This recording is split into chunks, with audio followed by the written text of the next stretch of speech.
Hai, namaku Cassandra. Itu bukan nama lahirku, aku ganti nama. Tapi banyak yang harus aku ubah sebelum aku bisa hidup tanpa berhati-hati lagi. Ini bermula waktu aku keterima jurusan psikologi. Rasanya aku kayak melayang. Aku itu pemalu, sering jaga jarak di sekolah dan ngeliatin cowok dari kejauhan. Aku pakai choker dan semua serba hitam kayak rambutku yang dicat. Orang tuaku menganggap aku nggak ada. Tepatnya, bapakku sih. Dia cuma ngomong sama aku kalau dia komen tentang banyaknya make up yang aku pakai. Ibuku selalu diam aja. Itulah gimana kehidupan SMA aku berjalan. Dibully di sekolah, baca buku, tenggelam di keheningan di rumah. Jadi, kamu kebayangkan betapa senangnya aku waktu surat itu datang? Aku agak takut gimana reaksi orang tuaku tentang berita ini. Aku sebenarnya nggak bilang kalau aku daftar kuliah, soalnya aku takut nggak keterima. Tapi aku nggak akan mungkin bisa prediksi reaksi mereka sama sekali. Jadi, aku cuma taruh suratnya di atas meja makan. Bapak menatap tajam ke arahku, lalu ke arah ibu. Ibu agak takut dan cuma menatap bapak. Jadi, aku umumin. Aku keterima. Bapakku menurunkan serbetnya dan menggapai amplopnya. Bapak melihatnya dan menghela nafas. Dia menatapku dan tersenyum. Aku senyum juga. Bapak kira kamu kena penyakit apa? Aku berhenti senyum saat Bapak membaca dengan keras ke ibuku kalau aku dapat beasiswa kuliah. Seminggu kemudian, aku dapat jawabannya. Sama kayak aku, Bapak taruh amplopnya di meja dan mendorongnya padaku. Bapak sama ibu pikir lebih baik kamu pergi ke New York dan cari jati diri kamu. Kamu bakal lebih baik di sana daripada di kota kecil. Kami harap kamu bisa bertahan. Mata ibuku mulai berair. Aku selalu pingin bisa tinggal sendiri. Tapi entah kenapa ini rasanya nggak enak. Bapakku nggak pernah ngomong langsung, tapi kita berdua tahu kalau aku nggak diharapkan untuk balik lagi. Ternyata kasih sayang mereka nggak lebih dari $10.000. Jadi, itulah gimana aku menghabiskan musim panas dengan mandiri di New York. Aku udah siap untuk mulai bab baru dalam hidupku. Aku implan payudara. Mahalnya bukan main, tapi aku suka banget. Aku dapat kerjaan jarak jauh sebagai admin di perusahaan logistik dan rumah kecil untuk aku sewa. Dan aku mulai menjelajahi The Big Apple. Tapi aku juga penasaran untuk coba buah yang terlarang. Karena bakal aneh banget kalau bisa dapat lisensi psikolog hubungan, tapi tetap nggak berdosa. Jadi, di suatu sore, aku mulai menggoda pria lebih tua di klub. Dia terbuka ngomongin banyak hal yang bikin aku tersipu malu. Aku ceritain dia rahasiaku. Dia cuma angkat bahu dan bilang dia dengan senang hati mau bantu ngenalin aku ke banyak hal karena dia semacam sommelier kepuasan. Kami pacaran selama 2 bulan. Dia bikin aku nyoba banyak hal yang cuma pernah aku lihat di internet. Nggak semuanya aku sukai, tapi Frank perhatian banget dan kami selalu punya kode keamanan. Untuk pertama kalinya, aku merasa bisa jadi diri sendiri. Tapi, semester di musim gugur dimulai. Aku masuk kuliah dan mulai mengenal teman sekelasku. Mereka semua menarik banget.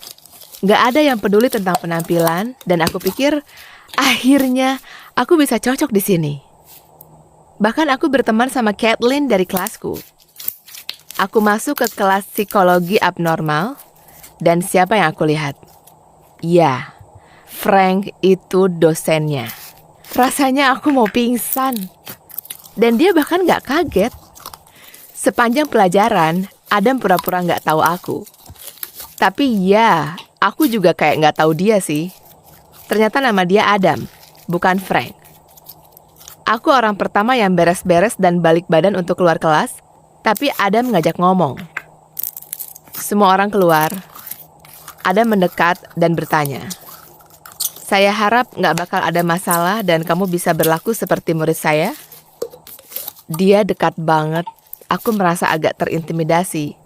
Tapi dia tersenyum. Dan aku merasa lega. "Nggak, Pak." "Bagus. Berarti sampai ketemu hari Jumat?" jawab dia.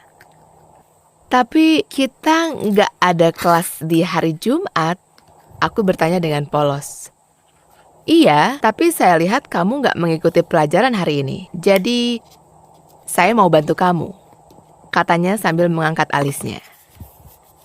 Seseorang dari administrasi masuk, dan Adam mengubah nada bicaranya.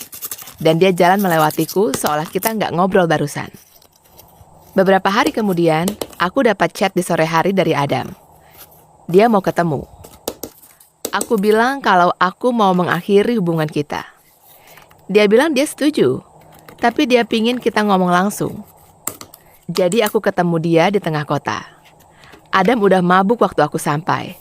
Aku bilang kalau aku mau mengakhiri hubungan kita. Dia nggak terima itu.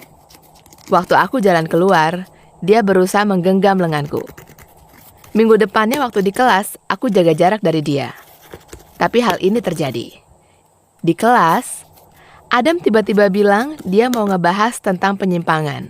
Lalu dia mulai ngomongin hal yang kita lakuin dengan detail. Di depan semua orang, aku kaget, malu, dan berasa telanjang. Walaupun aku duduk di ujung belakang, aku takut ada orang yang menoleh ke arahku. Dan Adam menatap tepat ke arahku dan bertanya, "Menurut kamu gimana, Sandra? Kenapa orang ngelakuin itu? Dan gimana cara bantu mereka menahan keinginan dalam melakukan penyimpangan ini?" Aku terdiam, wajahku memerah. Hal ini terjadi beberapa kali selama beberapa bulan ke depan. Aku bolos beberapa kali. Aku nggak bisa fokus sama pelajarannya. Lalu, suatu hari, aku dapat chat dari nomor nggak dikenal. Aku tahu itu Adam. Katanya, "1 kali terakhir aja. Abis itu aku bakal menjauh. Ayo ketemu." Aku minta maaf. Aku merasa dipojokkan. Aku ketemu dia.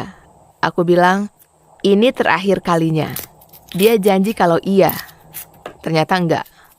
Aku berhenti datang ke kelasnya. Dia mengancam kalau kantorku, pemilik rumahku, dan semua orang di kampus bakal tahu semua tentang aku. Dan aku bakal kehilangan kerjaan dan beasiswaku. Aku di kasur terus selama 2 minggu. Aku mulai depresi. Aku jarang makan. Aku dapat peringatan dari kampus kalau aku bisa kehilangan beasiswa karena sering absen. Aku dapat peringatan dari kantor kalau mereka nggak bisa kasih cuti lagi. Aku ketemu Adam. Di titik itu, aku nggak peduli apa yang terjadi. Aku balik, mandi, dan nunggu panggilan dari dia yang selanjutnya. Dan waktu aku mulai mikir untuk benar-benar mengakhiri semuanya, suatu hari, Caitlin datang. Aku nggak mikir akan ada yang datang, jadi aku lupa kunci pintunya. Dia datang untuk kasih aku undangan ke pesta ulang tahun yang bakal diadain anak sekelas buat aku dalam beberapa hari. Caitlin sadar aku stres. Dia bersikeras pingin tahu apa yang terjadi. Dan aku nggak peduli lagi. Jadi aku ceritain semuanya. Dan aku merasa lebih baik. Aku cuma minta dia nggak bilang siapa-siapa. Dia setuju. Tapi dia menenangkanku, bilang kalau semua orang bakal dukung aku kalau aku mau terbuka tentang ini. Kata-kata dia menenangkanku. Besoknya aku tetap di kamarku, tenggelam dalam pikiran. Aku nggak bakal kehilangan apapun dan itu membebaskanku. Di ulang tahunku, aku nggak masuk kelas. Tapi aku langsung masuk kelas Adam. Caitlin ikut sama aku dan berdiri di depan pintu. Aku jalan ke depan kelas. Aku transgender. Dan sepanjang semester ini, dosen kita mengintimidasi aku. Makanya aku nggak masuk kelas. Adam kaget. Dia menggenggam lenganku dan menggiringku keluar dari auditorium. Tapi di depan pintu, Caitlin mendorong dia menjauh dariku. "Kamu bakal nyesal," bisiknya waktu Caitlin membawaku ke arah lorong. Setelah itu, aku datang ke pesta yang diatur teman sekelasku. Mereka menyambutku dengan tangan terbuka dan mendukungku kalau aku mau menuntut dia. Jadi aku lakukan itu. Minggu depannya, semua mulai keluar dari kendaliku. Adam dikeluarkan. Ternyata udah banyak rumor yang beredar. Tapi ini pertama kalinya ada orang yang melawan. Mungkin kampus cuma melakukan pengendalian sebelum lebih banyak mahasiswa yang maju. Mereka memperbolehkanku mengulang tes yang terlewatkan. Mereka juga menghubungi orang tuaku untuk cek keadaanku karena Dewan Kampus menganggap aku depresi. Ibu yang mengangkat teleponnya. Aku tahu dari mana? Ya, tanpa bilang bapakku, ibu mengunjungiku besoknya. Pada akhirnya, Aku ngerti kalau nggak ada orang yang bisa bebas kalau mereka hidup penuh ketakutan atau di bawah kendali orang lain. Aku percaya kalau suatu hari aku bisa bantu ibuku untuk membebaskan dirinya. Suka cerita tadi? Jangan lupa untuk like, komen, dan subscribe pada channel kami karena ada video baru setiap minggunya.